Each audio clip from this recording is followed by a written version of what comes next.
तेरे खातिर अगर चढ़ल रही तो कब के उतर गई रही। अगर तुम लोगों ने ठान ही ली है बिजलियां गिराने की तो अब मेरी भी जिद है उसी जगह हंसिया बनाने की। इश्क नहीं आसान, बस इतना समझ ले आग का दरिया है और डूब के जाना है।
जिंदगी में कब आए आई जरूर आई।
चांद हमरा यार के चेहरा के दीदार दे दो।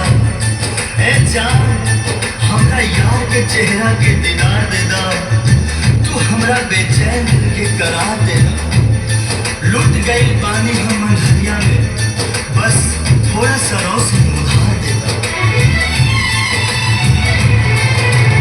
याद बा हमरा खातिर तू हर तूफान से टकरा जानू। हमरा एक आवाज पे तौरन बाबरी होके आ जानू।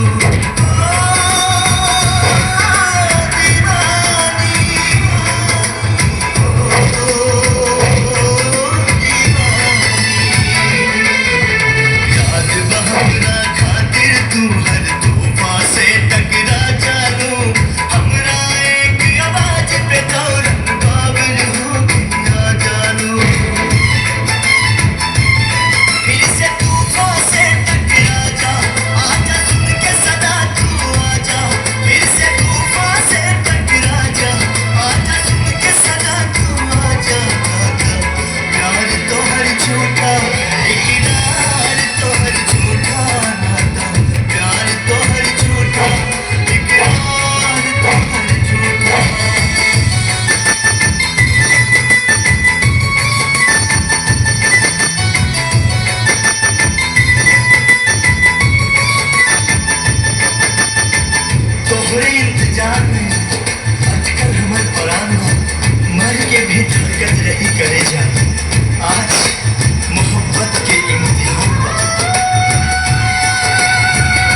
के पत्थर भी रही तो पिघल जाए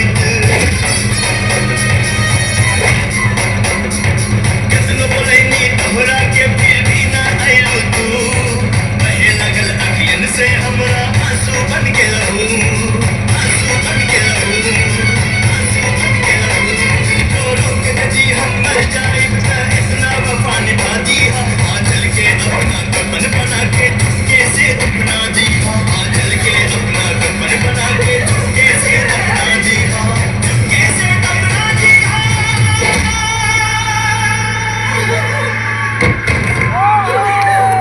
बस इतना वफा निभादा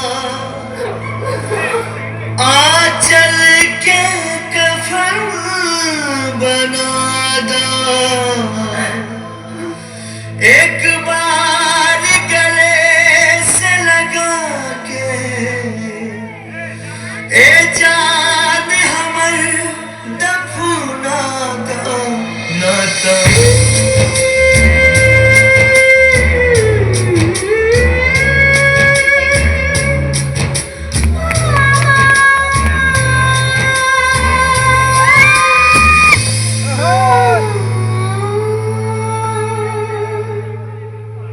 मर गए ससुरा।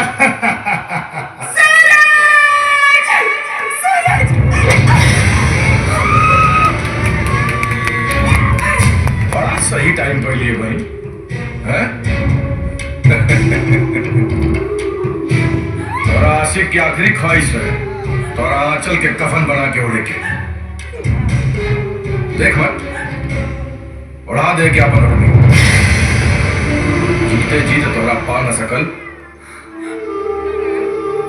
मरला के बाद एक आत्मा के शांति जरूर मिल जाए। ना भैया कहीं उड़नी की हवा लग गई ना तो सूरज के सीना में फिर से सांस जग जाएगी।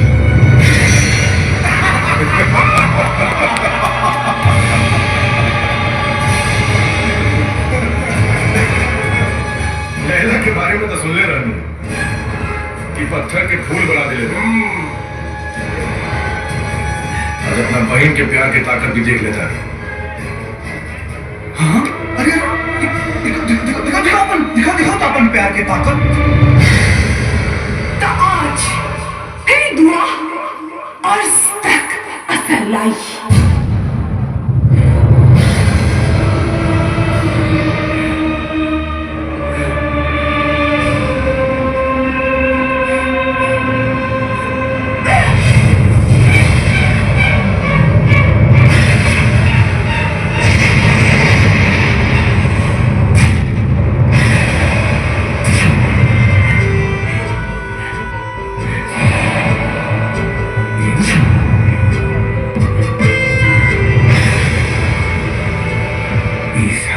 नकेश हो गई।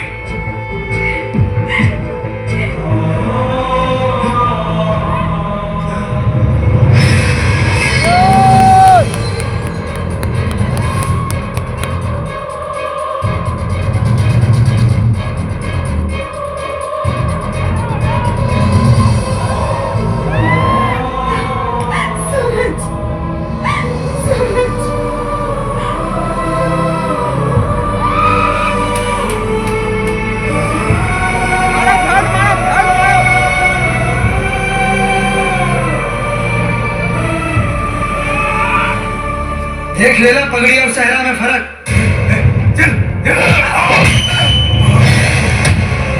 दूध मंगा खीर दे बहन मंगा तो चीर दे।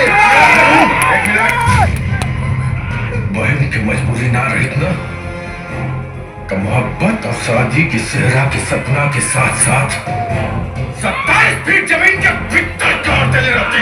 गड्ढा की गहराई 2 फीट बढ़ा दी है भैया काहे से कि बहन और बहन के आशिक के एक साथ दफनावे में आसानी रही। चाहती तो कबले भगा के लेके चल जाती। राजेश्वर सिंह के मान मर्यादा गली के कुत्ता नाप दी।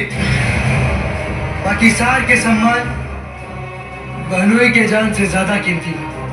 देह के दर्द और माथा से निकलत खून देख के कीमत के अंदाजा हो गई भाई।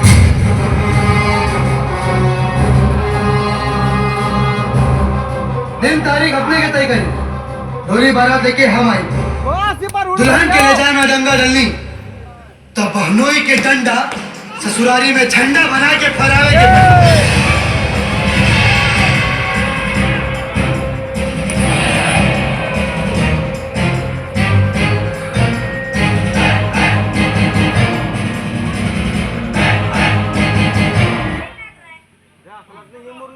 ओहो